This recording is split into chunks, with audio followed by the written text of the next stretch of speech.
Hello everyone, welcome to study LBR. Recently 15 सितंबर को एक न्यूज़ आई टीएस तिरुमूर्ति के द्वारा, जो कि यूनाइटेड नेशन के यूनाइटेड नेशन में इकोसॉक बॉडी के परमानेंट रिप्रेजेंटेटिव हैं। उन्होंने हमें बताया कि इंडिया ने चाइना को बीट किया है on commission on the status of women, जो इकोसॉक की एक सब बॉडी है, उसमें स्थान हासिल करने में। तो इस पर्टिकुलर लेक्चर में हम जानेंगे कि यूनाइटेड नेशन क्या है, यूनाइटेड नेशन के ऑर्गन्स कितने हैं, उनके जो मेंबर हैं वो कितने हैं, और परमानेंट मेंबर कितने हैं, नॉन परमानेंट मेंबर कितने हैं, और इसका जो इकोसॉक बॉडी में जो इंडिया ने स्थान हासिल किया है, commission on the status of women, ये जो स्थान हासिल किया है अपना, इंडिया ने अपनी जो जगह बनाई है, इसका क्या रोल रहने वाला है। तो चलिए शुरुआत करते हैं। इंडिया ने चाइना को बीट किया है to became a member of UN prestigious इकोसॉक बॉडी। सबसे पहले हम जानते हैं कि यूनाइटेड नेशन है क्या। ठीक है, यूनाइटेड नेशन का जो नाम है वो कहाँ से आया है, यूनाइटेड नेशन का नाम तो ये नाम आया है, यूनाइटेड नेशन के एक प्रेसिडेंट थे, फ्रैंकलिन डी रूजवेल्ट। उन्होंने सबसे पहले 1 जनवरी 1942 को इसको पेश किया था। एक डिक्लेरेशन हुआ था सैन फ्रांसिस्को में, उसमें लगभग 50 से ज़्यादा जो देश थे उन्होंने अपना इसमें 50 से ज़्यादा देशों ने इसमें भाग लिया, और ये एक संस्था बनाई। उनका मानना था कि हमें, जैसे 1942 में आपको पता है कि वॉर चल रही थी, सेकेंड वर्ल्ड वॉर चल रही थी, तो उसके दौरान इन्होंने एक डिक्लेरेशन किया और उसमें 50 से ज़्यादा लोगों ने भाग लिया, 50 से ज़्यादा देशों ने भाग लिया, और उन्होंने कहा कि हमें एक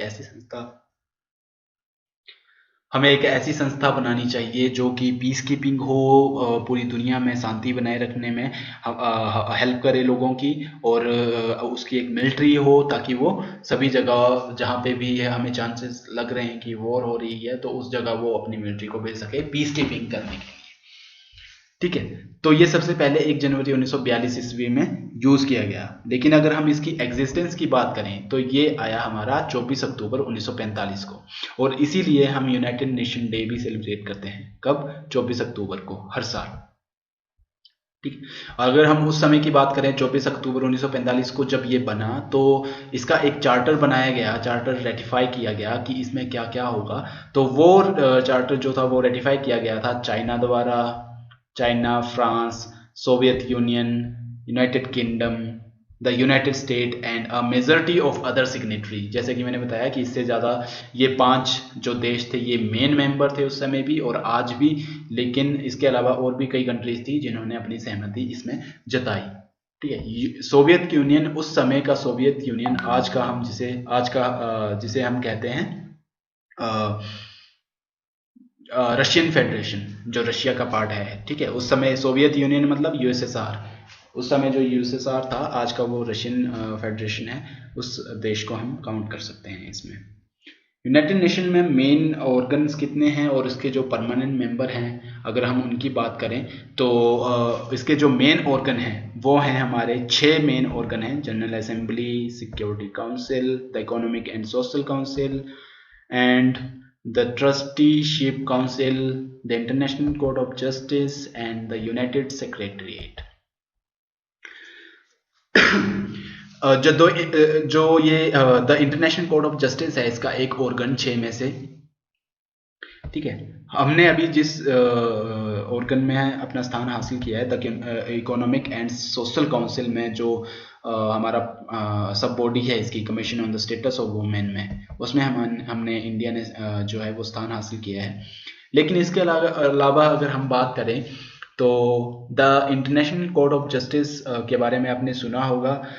आप सबसे मैं पूछना चाहूँगा कि the international court of justice का जो हेडक्वार्टर है वो आप मुझे कमेंट सेक्शन में बताएंगे कि इसका हेडक्वार्टर कहाँ पे है। काफ़ी बार ये क्वेश्चन भी पूछा जाता है, क्योंकि ये करंट की अगर हम बात करें तो करंट के जो करंट अफेयर के क्वेश्चन में पूछा जा सकता है, क्योंकि हमारा जो एक इंडिया का जो जस्टिस है, इंडिया के जो जस्टिस हैं दलबीर भंडारी जी, वो इलेक्ट किए गए हैं the international court of justice के लिए, जो कि 20 नवंबर 2017 में इलेक्ट किए गए थे, और अभी तक वही हैं जो इंटरनेशनल कोर्ट ऑफ जस्टिस के मेंबर हैं, इंडिया को रिप्रेजेंट करते हैं। तो आपने हमें इंटरनेशनल कोर्ट ऑफ जस्टिस की जो हेडक्वार्टर है उसके बारे में हमें बताना है कमेंट सेक्शन में, ठीक है।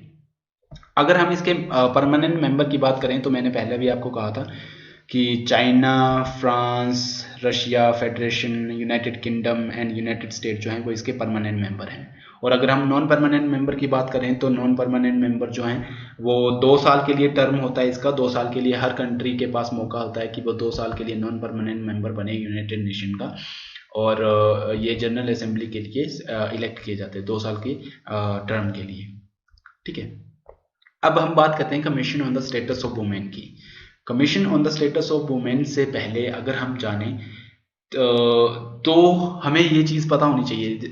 रिसेंटली 2020 में ही जून में हमें एक न्यूज़ सुनने को मिली थी कि जो इंडिया है वो इलेक्ट किया गया है non permanent member of United nation security council, और ये काफ़ी बड़ी अचीवमेंट थी पूरे हमारे देश के लिए, इंडिया के लिए काफ़ी प्राउड मोमेंट था। क्योंकि अगर देखा जाए तो यूनाइटेड नेशन में टोटल 193 मेंबर हैं, ठीक है, 193 मेंबर हैं, और उसमें से 184 कंट्री ने हमें अप्रूवल दिया था कि आप यूनाइटेड नेशन के नॉन परमानेंट मेंबर बन सकते हो, ठीक है। तो 184 कंट्री का वोट हमें आया था, इसमें चाइना भी हमें रोक नहीं पाया था, और काफ़ी बड़े मार्जिन से, मतलब कि हद से ज़्यादा 193 कंट्री में से 184, आप मान के चलो कि ये कितना बड़ा मतलब कि कितने ज़्यादा वोट से हमने अपना स्थान हासिल किया था यूनाइटेड नेशन में। तो ये काफ़ी हमारे लिए खुशी की बात थी। और ये भी एक क्वेश्चन पूछा जा सकता है कि इंडिया जो है वो कौन सी बार जो है, कितनी बार हमारे यूनाइटेड नेशन का नॉन परमानेंट मेंबर बन चुका है, ठीक है।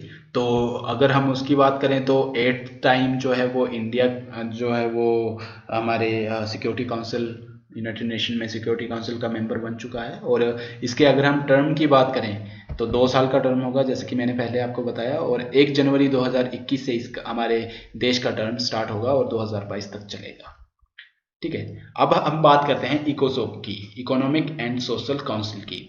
तो इसके अगर सबसे पहले हम इकोसोक की बात करें तो इकोसोक में प्रेसिडेंट की अगर हम बात करें तो प्रेसिडेंट हैं मुनीर अकरम। मुनीर अकरम जो हैं ये रहे मुनीर अकरम, ये पाकिस्तान को भी रिप्रेजेंट करते हैं as a permanent member of इकोसोक।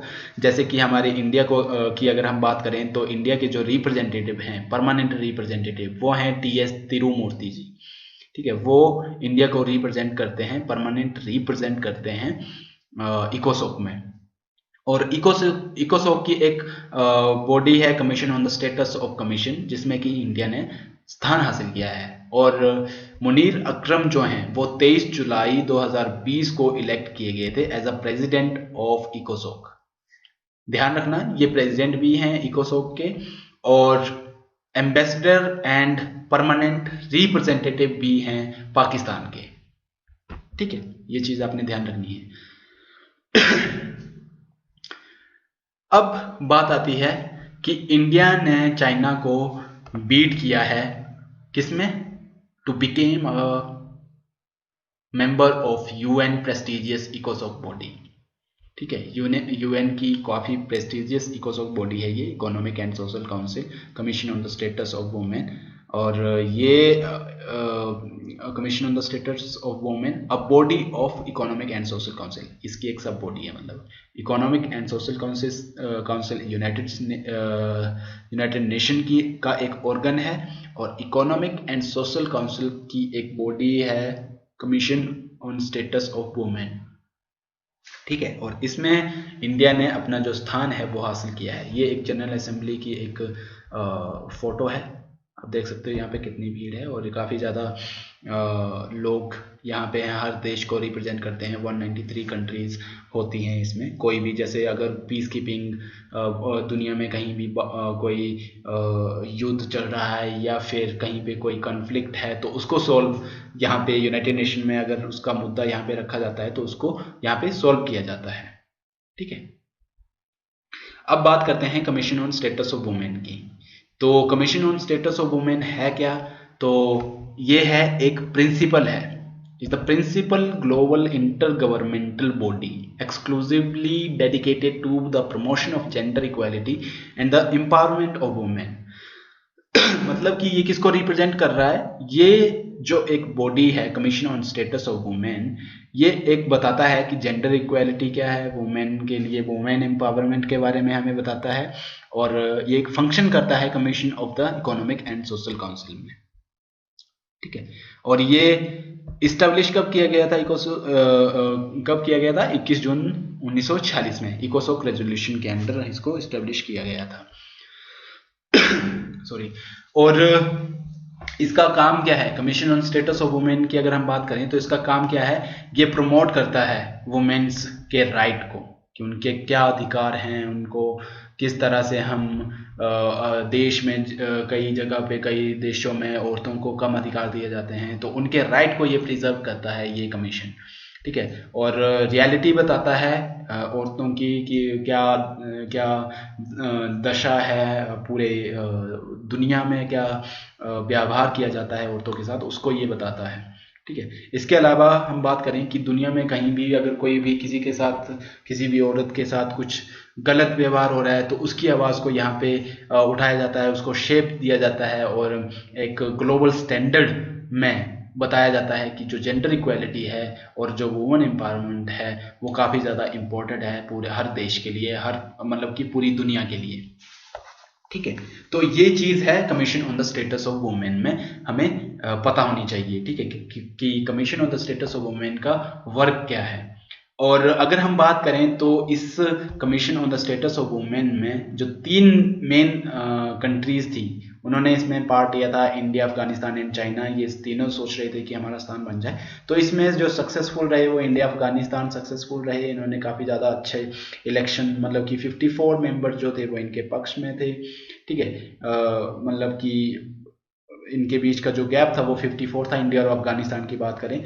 लेकिन अगर हम चाइना की बात करें तो इसने हाफ भी मतलब हाफ वे भी मार्क नहीं कर पाया था चाइना। तो काफ़ी बड़ी जीत थी हमारे देश के लिए ये, और इसको बताया था 15 सितंबर को हमारे TS तिरुमूर्ति जी ने, जो कि इकोसोक के परमानेंट रिप्रेजेंटेटिव हैं। ठीक है, ट्विटर के जरिए। तो ये था आज का एनालिसिस। आपने मुझे इंटरनेशनल कोर्ट ऑफ जस्टिस की का जो हेडक्वार्टर है वो आपने मुझे बताना है कि ये कहाँ पे है, और इसके अलावा अगर आप ये भी बता सको कि यूनाइटेड नेशन का हेडक्वार्टर कहाँ है, मेन हेडक्वार्टर कहाँ पे है, तो काफ़ी अच्छा रहेगा, आपका भी नॉलेज बढ़ेगा और काफ़ी बच्चों को भी इससे हेल्प मिलेगी। ठीक है, तो आई होप कि आपको जो ये लेक्चर है वो काफ़ी समझ आया होगा, और आपके जो आने वाले एग्ज़ाम है उसमें हेल्पफुल रहेगा, क्योंकि करंट अफेयर के क्वेश्चन मोस्टली पूछे जाते हैं कॉम्पिटिटिव एग्ज़ाम में। तो आपको ये पता होना चाहिए। तो मिलते हैं नेक्स्ट लेक्चर में, तब तक के लिए thank you and God bless you all.